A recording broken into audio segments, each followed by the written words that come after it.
మేక తలకాయ కూరని ఈ విధంగా ట్రై చేయండి, చాలా బాగుంటుంది.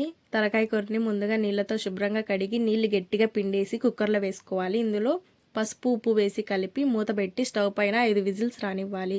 5 విజిల్స్ వచ్చిన తర్వాత స్టవ్ ఆపేసి పూర్తిగా చల్లారిన తర్వాత మూత తీసి చూస్తే ఇలా కొంచెం వాటర్ అయితే ఉంటాయి.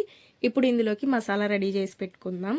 ఒక మిక్సీ జార్ తీసుకొని ఇందులోకి 2 టేబుల్ స్పూన్ ఎండు కొబ్బరి పొడి, ఒక గుప్పెడు తరిగి పెట్టుకున్న కొత్తిమీర, 1 టేబుల్ స్పూను అల్లం వెల్లుల్లి పేస్ట్, 2 లవంగాలు ఎంత తీసుకున్నామో చెక్క కూడా అంతే తీసుకోవాలి. పచ్చిమిర్చి కారాన్ని బట్టి 1 లేదా 2, ఒక ఆనియన్, ఇవన్నీ వేసి కొంచెం వాటర్ వేసి మెత్తగా గ్రైండ్ చేసుకోవాలి. ఇప్పుడు స్టవ్ ఆన్ చేసి కుక్కర్ పెట్టేసి ఇందులోకి తలకాయ కూరలోకి 4 నుంచి 5 టేబుల్ స్పూన్స్ ఆయిల్ వేసి ఇందులోనే గ్రైండ్ చేసి పెట్టుకున్న మసాలా పేస్ట్ వేసుకోవాలి.